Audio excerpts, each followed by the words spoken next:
kan terkait gambar yang telah saya buat. Di sini ada homeostatis atau pengaturan suhu tubuh di dalam tubuh kita. Di sini terlihat otak ini sebagai pusat kontrol. Otak sebagai pusat kontrol dalam tubuh kita yang namanya hipotalamus, sehingga di sini efektornya akan menghasilkan efeknya itu ada di kelenjar keringat, otot rangka, dan pembuluh darah di kulit. Nah, pada gambar di sini ini terjadi suhu tubuh menurun. Gimana caranya suhu tubuh itu bisa menurun?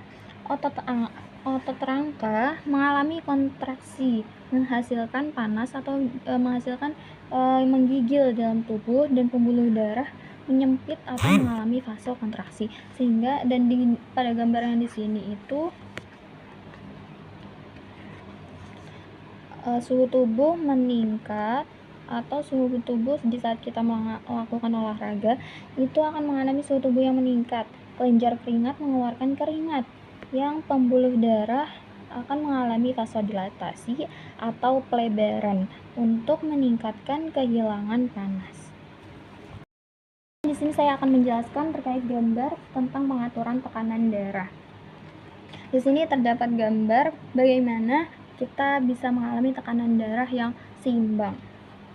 Diawali dengan penurunan tekanan darah. Penurunan tekanan darah di sini diawali dengan penghambatan di baroseptor. Baroseptor itu ada di sini. Dan sehingga akan mengalami impuls otaknya itu akan menurun, dan di sini akan parasimpatetisnya ini akan mengalami penurunan, tetapi di aktivitas simpatisnya akan mengalami peningkatan. Dan apabila terjadi penurunan tekanan darah, jantung akan mengalami denyut jantung yang semakin meningkat, akan tetapi pembuluh darah di sini akan mengalami fase kontraksi sehingga terjadi peningkatan tekanan darah.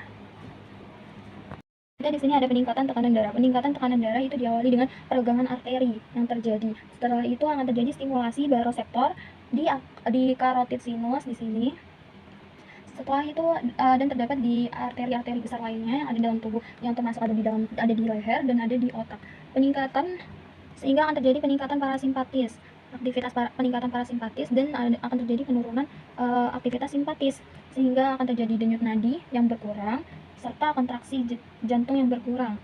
Ini seperti kebalikannya dari penurunan tekanan darah tadi, sehingga akan terjadi penurunan tekanan darah. Kita di sini ada peningkatan tekanan darah yang diawali dengan peregangan arteri yang terjadi di dalam tubuh, sehingga ada stimulasi yang terjadi di baroseptor, di sinus karotid, dan ada di arteri-arteri besar lainnya. Sehingga di sini akan mengalami peningkatan parasimpatis. Tapi di aktivitas simpatisnya di sini akan mengalami penurunan, sehingga menyebabkan denyut jantung itu berkurang, serta